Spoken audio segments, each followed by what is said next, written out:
अस्सलाम वालेकुम student, welcome to my YouTube channel Qasmi CS academy.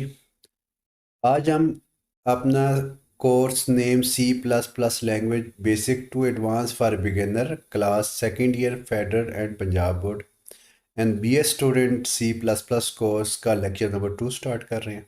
तो आज हम स्टार्ट कर रहे हैं लेक्चर नंबर 2। लेक्चर 2 के अंदर जो हम टॉपिक डिस्कस करेंगे वो कंप्यूटर प्रोग्रामिंग लैंग्वेज को डिस्कस करेंगे और कुछ प्रोग्रामिंग लैंग्वेज, मशीन लैंग्वेज और असेंबली लैंग्वेज को क्या करेंगे डिटेल के अंदर हम डिस्कस करेंगे।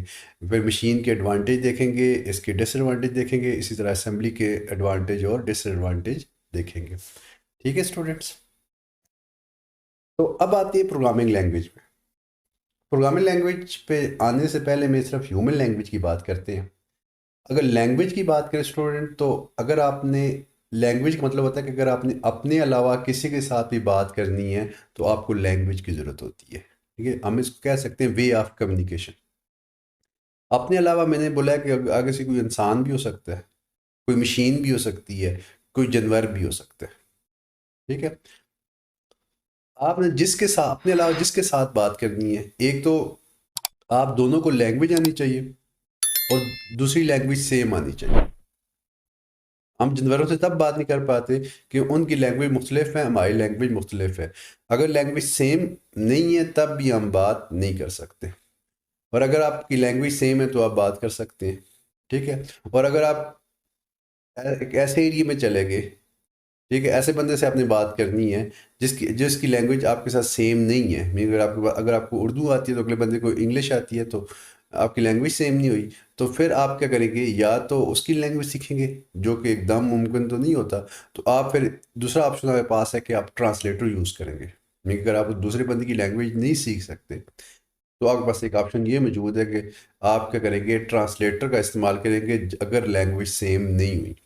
ठीक है, फिर आपका क्या होगा कि फिर आपको दूसरे बंदे की लैंग्वेज से कोई कंसर्न नहीं है। सपोज मुझे अगर उर्दू आती है, अगले बंदे को इंग्लिश आती है, ठीक है, तो अगर मैं ट्रांसलेटर का इस्तेमाल करूँगा, ट्रांसलेटर को इंग्लिश भी आती होगी, उर्दू भी आती होगी।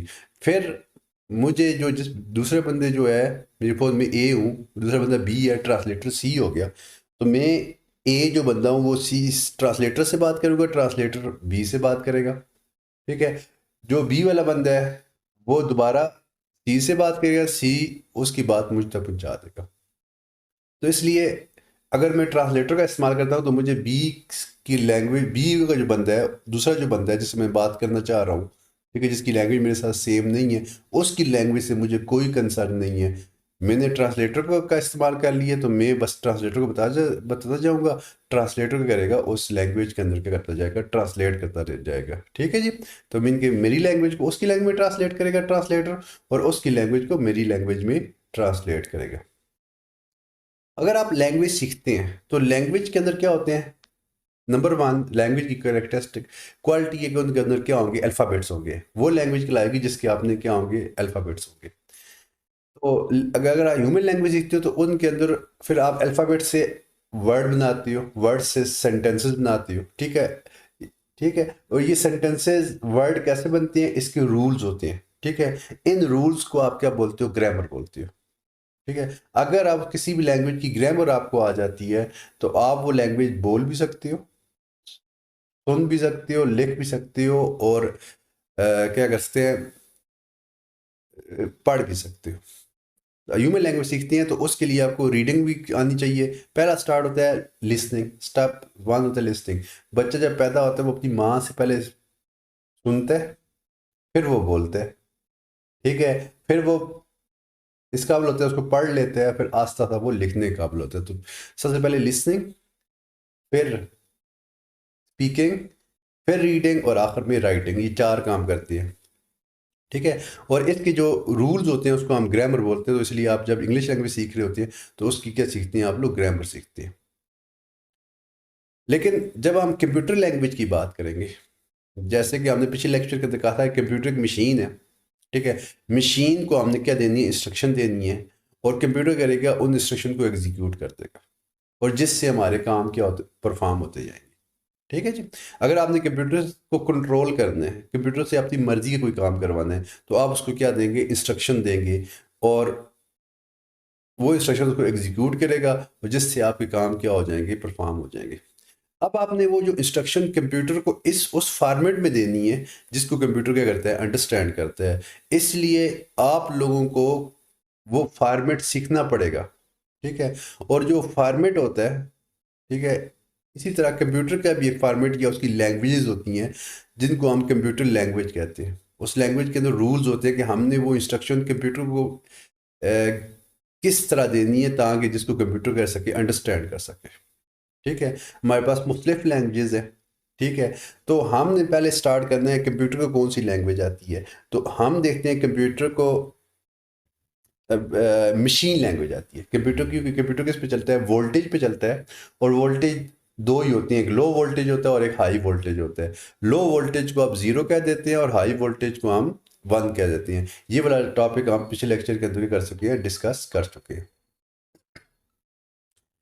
तो इसके अलावा असेंबली लैंग्वेज भी है, सी प्लस लैंग्वेज भी है, जावा भी है, बेसिक भी है, ठीक है। तो हम स्टार्ट करते हैं जो कंप्यूटर की नेटिव लैंग्वेज है, क्योंकि हमने स्टार्ट कैसे करना है कि जब आप दूसरे कंप्यूटर से बात करें तो पहले देखें कंप्यूटर कौन सी लैंग्वेज आती है। क्योंकि कंप्यूटर वोल्टेज पे चलता है तो कंप्यूटर को एक ही लैंग्वेज आती है जिसको हम बोलते हैं मशीन लैंग्वेज, ठीक है जी। और मशीन लैंग्वेज के अंदर हम जितनी भी इंस्ट्रक्शन होती हैं वो लो वोल्टेज और हाई वोल्टेज पे लिखते हैं, जिसको ज़ीरो और वन कहते हैं। इसके अलावा कंप्यूटर किसी को अंडरस्टैंड नहीं करता। ये बात है, क्योंकि कंप्यूटर वोल्टेज भी चलेगा और वोल्टेज की दो ही फॉर्म हो सकती है, एक लो वोल्टेज होती है और एक हाई वोल्टेज होती है। लो वोल्टेज को आप जीरो कहते हैं और हाई वोल्टेज को आप वन से रिप्रेजेंट कर सकते हैं, ठीक है। इसका मतलब कंप्यूटर को जो भी इंस्ट्रक्शन, कोई भी डेटा जो जीरो वन की फॉर्म में होगा तो उसको वो अंडरस्टैंड करेगा। इसके अलावा वो किसी को भी अंडरस्टैंड नहीं करता। इसलिए हमने जब ये लैंग्वेज अगर हम सीखने की बात करें, ठीक है जी, तो इसमें कुछ प्रॉब्लम्स हैं, ठीक है। इसमें कौन कौन से प्रॉब्लम है हम इसके डिसएडवांटेज में देखेंगे, ठीक है। लेकिन इसमें जो प्रॉब्लम ये है बच्चे कि ये जो लैंग्वेज है ये हमारे लिए बहुत ज़्यादा मुश्किल है, बहुत ज़्यादा डिफ़िकल्ट है, ठीक है। क्योंकि हर कंपाइलर मीन कि जो हमारे पास प्रोसेसर होता है उसकी अपनी मशीन लैंग्वेज होती है। क्योंकि जो बंदा प्रोसेसर डिज़ाइन कर रहा होता है उसको पता है कहाँ पे मैं इसको लो वोल्टेज दूंगा, कहाँ पे मैं वन वोल्टेज दूंगा। इसलिए हमारे लिए पॉसिबल नहीं है कि हम ये चेक कर सकें कहाँ लो वोल्टेज है, कहाँ हाई वोल्टेज है। और या तो हम उस कंपनी से पहले प्रोग्राम लिखने से पहले हम उस कंपनी से रब्ता करें कि बताएं जी आप कि प्रोसेसर को कहाँ पे लो वोल्टेज देनी है, कहाँ पे हाई वोल्टेज देनी है, क्योंकि हम लोग तो प्रोसेसर डिज़ाइन नहीं कर रहे, ठीक है बच्चे। तो इसलिए एक तो ये प्रॉब्लम है। दूसरा जो मेन प्रॉब्लम है, एक जो प्रोसेसर है, अगर इंटेल का प्रोसेसर है उसकी मशीन लैंग्वेज अपनी होगी और IBM का प्रोसेसर है उसकी मशीन लैंग्वेज अपनी होगी। ये सबसे बड़ा प्रॉब्लम है कि जो मशीन लैंग्वेज होती है वो मशीन डिपेंडेंट होती है। क्लियर हो गया। अगर आप इंटेल के प्रोसेसर प्रोग्राम मशीन लैंग्वेज में लिखोगे, वो वाला प्रोग्राम जब IBM पे चलाओगे तो वो वाला प्रोग्राम IBM पे नहीं चलेगा, क्योंकि IBM की अपनी मशीन लैंग्वेज है जिसको इंटेल नहीं अंडरस्टैंड करता और इंटेल की अपनी मशीन लैंग्वेज जिसको IBM नहीं समझता, ठीक है। बेसिकली ये जो उसके डिज़ाइनर होते हैं उन्होंने होता है कहाँ पे लो वोल्टेज देंगे, कहाँ पे हाई वोल्टेज देंगे, ठीक है। इसलिए इसको हम बोलते हैं मशीन डिपेंडेंट लैंग्वेज। तो अगर हम कुछ सॉफ्टवेयर बनाते हैं तो इंटेल वाले के लिए अलग सॉफ्टवेयर होगा और IBM वाले के लिए अलग होगा। तो ये भी उसका मेन ड्रॉबैक है जो हम क्या कर सकते हैं, मशीन लैंग्वेज के अंदर प्रोग्रामिंग नहीं कर सकते। इसलिए कंप्यूटर मशीन के अंदर हम प्रोग्रामिंग नहीं कर सकते। और दूसरी बात है कि इनके अंदर जो नॉलेज होता है वो भी क्या होता है, अनलिमिटेड होता है, ठीक है। इतना कि उसको अब लिमिट, उसकी कोई लिमिट नहीं है, ठीक है। और सीखा उसको जाता है जिसकी कोई लिमिट हो। तो इसलिए ये जो पर ये है कि कंप्यूटर मशीन लैंग्वेज के अलावा किसी लैंग्वेज को अंडरस्टैंड नहीं करता। एक प्रोग्राम देखते हैं, अगर हमने मशीन लैंग्वेज में करना है तो कैसे करेंगे, ठीक है जी। हमने कहा है program written machine language is a machine dependent, ठीक है। और एग्जांपल देते हैं, हमने सपोज 20 और 25 को मशीन लैंग्वेज की मदद से प्लस करना है। अब क्या करेंगे, 20 को कन्वर्ट करेंगे मशीन के अंदर, इसका एलसीएम लेंगे, 2 10 आर 20, अगर पूरे पर डिवाइड होते तो जीरो रिमाइंडर आ जाता है। ये मेरे साथ लिखे है, ठीक है जी, ये साथ कर 2 5 आर 10, जीरो रिमाइंडर आ गया, 2 2 आर 4, पूरा डिवाइड नहीं हुआ तो 1 रिमाइंडर आ गया। 2 1s और 2 0 रिमाइंडर आ गया। इसको हम बाइनरी में जब हम कन्वर्ट करेंगे तो नीचे से ऊपर जो रिमाइंडर है वो लिखेंगे 1 0 1 0 0। तो 20 का बाइनरी कोड क्या गया 1 0 1 0 0 जो हमने कर दिया। इसी तरह 25 को भी कन्वर्ट करेंगे 2 12 और 25 1 रिमाइंडर आ जाएगा, 2 6 और 12 0 रिमाइंडर आ जाएगा, 2 3 और 6 0 रिमाइंडर आ जाएगा, और 2 1 और 2 1 क्या आ जाएगा रिमाइंडर आ जाएगा। इसको नीचे से ऊपर लिखेंगे तो 1 1 0 0 1 आ जाएगा। अब जो प्लस है, प्लस को अगर आप 2 पे एलसीएम लो वो तो पॉसिबल नहीं है, इसलिए हमें जो प्लस का कोड है वो मेमोराइज करना पड़ेगा। जितने भी सिंबल हैं, प्लस है, माइनस है, मल्टीप्लाई है, डिवाइड है, ठीक है, इनके जो बाइनरी कोड हैं आपको क्या करने पड़ेंगे, मेमोराइज करने पड़ेंगे। ठीक है जी। अब ये वाले कोड हमने किसको देनी है, कंप्यूटर को देनी है। कंप्यूटर को हम किस फॉर्म में देंगे, पहले प्लस का से कोड देंगे जो कि है 0 1 0 1 1, फिर 20 का कोड देंगे 1 0 1 0 0, और आखिर में 25 का कोड देंगे। ये वाला कोड किसको देंगे, कंप्यूटर को देंगे। कंप्यूटर इसको प्लस करेगा और जो रिजल्ट होगा वो भी किस फॉर्म में देगा, 0 1 की फॉर्म में। ठीक है जी। फिर हम क्या करेंगे, 1 0 1 1 0 1 को दोबारा ह्यूमन अंडरस्टैंडेबल फॉर्मेट में कन्वर्ट करेंगे। जो कैसे करेंगे, जितने भी ये जो रिजल्ट आया है इसके साथ हर डिजिट के साथ 2 को मल्टीप्लाई कर देंगे। ठीक है, 1 के साथ 2 को मल्टीप्लाई कर दिया, प्लस 0 के साथ 2 को मल्टीप्लाई कर दिया, हर डिजिट 2 को मल्टीप्लाई के बीच में प्लस प्लस का सिंबल डालते जाएंगे, और इनको स्टार्ट से राइट साइड से पहले 2 को 0 दे देंगे, फिर 1, फिर 2, फिर 3, फिर 4, फिर 5, फिर इनकी 2 पावर साल करेंगे, 2 की पावर 5 में 2 को 5 टाइम मल्टीप्लाई करें 32 हो जाएगा। ठीक है, 2 को 4 टाइम मल्टीप्लाई करें तो 16 हो जाएगा, 3 टाइम मल्टीप्लाई करें तो 8 हो जाएगा, 2 को 2 टाइम मल्टीप्लाई करें 4 हो जाएगा, 2 को 1 टाइम मल्टीप्लाई करें 2 हो जाएगा, 2 को 0 टाइम 2 की पावर 0 जो होती है वो 1 के बराबर होती है। ठीक है, तो इनको जब कैलकुलेट करेंगे तो हमारे पास क्या हो जाएगा, 25 आ जाएगा। ठीक है, अगर हम देखें तो हमने ज़्यादा काम हमने किया, कंप्यूटर ने कम काम किया है। और दूसरी बात यह है कि ये मशीन डिपेंडेंट भी है, हमने पढ़ा था। ठीक है जी, ये मशीन डिपेंडेंट भी है, और every computer has it own machine language. Her computer की अपनी मशीन लैंग्वेज है। Machine language is first generation language कहते हैं, और machine language is difficult for human, इसलिए ये हमारे लिए क्या है, मुश्किल लैंग्वेज है। ठीक है जी, तो इसलिए इसमें कोडिंग करनी पॉसिबल नहीं है। इसके पहले डिसएडवांटेज है, फिर इसके बाद एडवांटेज आती है। It is a machine dependent language. Her machine की अपनी अपनी लैंग्वेज होती है। ठीक है, एक मशीन का कोड दूसरी पे एग्जीक्यूट नहीं होता, तो इसलिए इसको सीखना क्या है, बहुत ज़्यादा मुश्किल है। All the code of machine language need to be remember.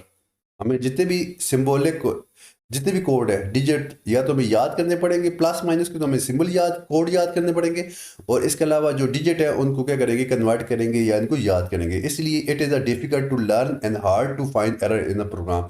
इसमें एरर को फाइंड करना भी मुश्किल है और उसको सीखना भी बहुत ज़्यादा मुश्किल है। ठीक है जी, लेकिन इसके थोड़े से फ़ायदे भी हैं कि इसके अंदर जो प्रोग्राम होता है वो जल्दी एग्जीक्यूट हो जाता है, क्योंकि हमें इस पर ट्रांसलेटर की ज़रूरत नहीं है, क्योंकि इसकी ये नेटिव लैंग्वेज है। ज़रा अगर आप उर्दू वाले बंदे से उर्दू में बात करोगे तो लाजी बात है आपको ट्रांसलेटर की ज़रूरत नहीं है, तो इसलिए वो मीन के वो फास्ट होगी। अगर आप ट्रांसलेटर के थ्रू करोगे तो वो थोड़ी सी स्लो होगी। इसलिए जो मशीन लैंग्वेज है ये क्या है, फास्ट है। It is a native language है computer, it does not need any translator. ये उसकी नेटिव लैंग्वेज है, ठीक है, जिसको वो डायरेक्ट अंडरस्टैंड कर सकता है। इसके अलावा वो किसी लैंग्वेज को अंडरस्टैंड नहीं करता। It is directly understood by computer.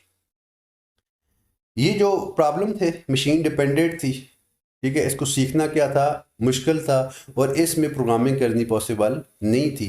फिर हमारे ख्याल में आया कि क्यों ना हम ट्रांसलेटर का इस्तेमाल कर ले। तो फिर हमने सबसे पहले देखा कि ये टेक्नोलॉजी एकदम नहीं आती, ये थोड़ी थोड़ी आस्ता आस्ता आती है। ठीक है, मशीन में जब हमने सोचा कि पहले कौन सा काम मुश्किल है, तो इसमें सबसे मुश्किल काम था सिंबल के जो कोड होते थे उनको मेमोराइज करना। अगर आपको मैं डिजिट की कन्वर्ट करने का तरीका बता दूं तो आप इजीली क्या कर दोगे, उसको कन्वर्ट कर लोगे। लेकिन सिंबल को कोड को याद करना क्या है, काफ़ी मुश्किल है, क्योंकि एक सिंबल तो है नहीं है, एक से ज़्यादा सिंबल हैं। तो इसलिए हम लोगों ने जब इस पर वर्कआउट किया तो सबसे पहले ये काम किया, ये सिंबल्स हैं इनके लिए कुछ कोड का इस्तेमाल करें। ठीक है, तो बिल आखिर उन्होंने एक ऐसी लैंग्वेज बना डाली, ठीक है, जिसका नाम उन्होंने क्या रखा, असेंबली लैंग्वेज रखा। अब असेंबली के अंदर उन्होंने जस्ट इतना किया, जो मशीन में सबसे मुश्किल काम क्या था वो ये था कि जो सिंबल्स थे प्लस माइनस, उनके कोड आपको मेमोराइज करने पड़ते थे। असेंबली में उन्होंने ये किया, उन्होंने प्लस की जगह पे इंग्लिश की जो एब्रिएशन वर्ड है, प्लस की जगह पे ऐड का लफ्ज यूज कर दिया, ऐड फॉर एडिशन। सब्ट्रैक्शन के लिए सब का लफ्ज यूज कर दिया, मल्टीप्लिकेशन के लिए मल्ट का लफ्ज यूज कर दिया, और डिवीजन के लिए आपने डिव का लफ्ज यूज कर दिया। ठीक है जी।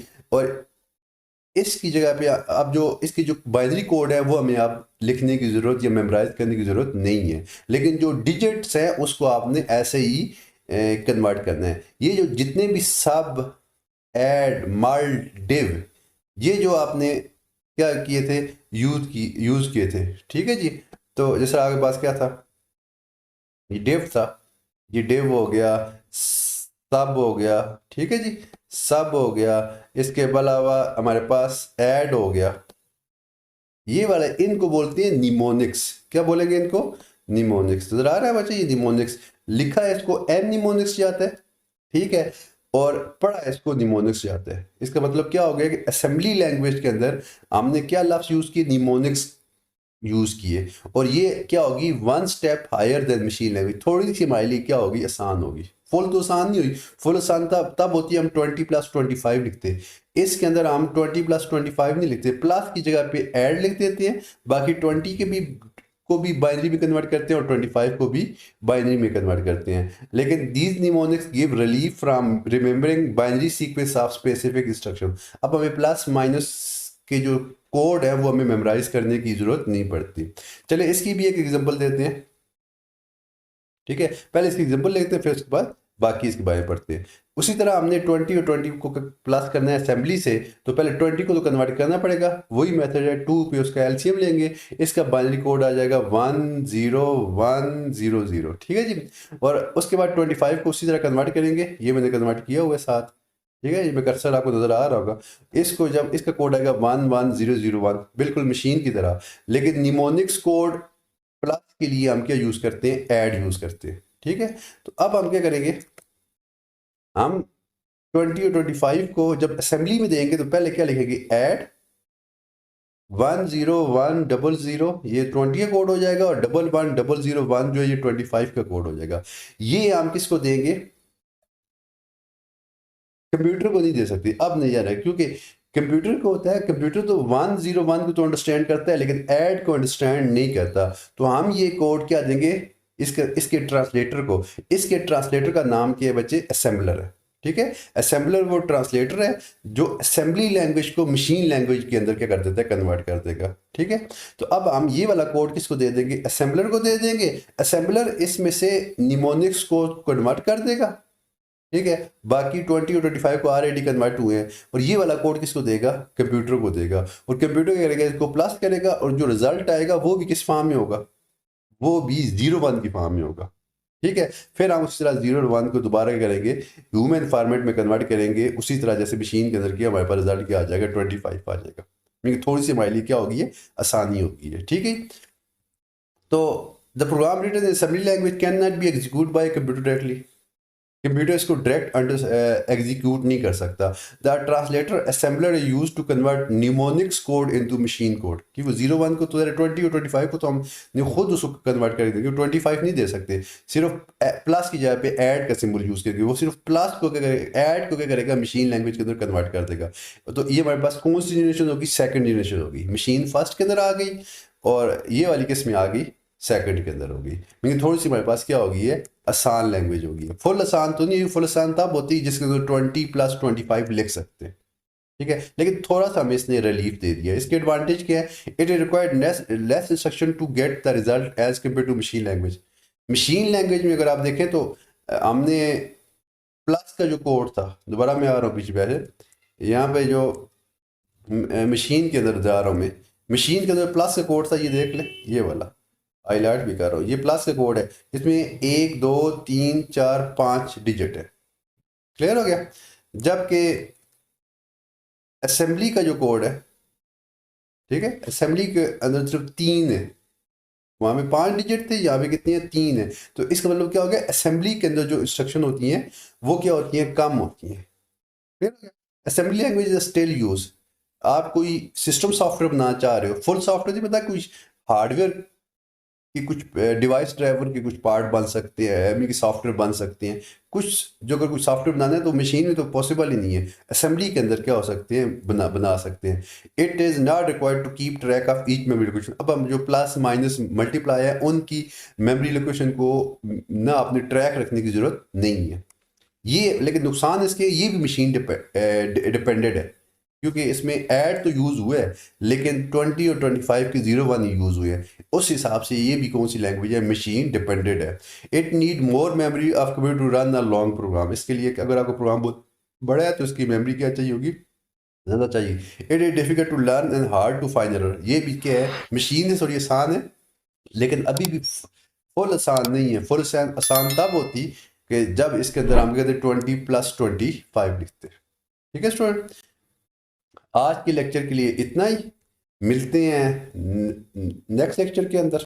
अगर आज की मेरी वीडियो पसंद आई है तो मेरे चैनल को सब्सक्राइब करें और अपने फ्रेंड्स के साथ शेयर करें। मिलते हैं नेक्स्ट लेक्चर में, ठीक है, एक न्यू टॉपिक के साथ। अपना बहुत सारा ख्याल रखिएगा। अल्लाह हाफिज़।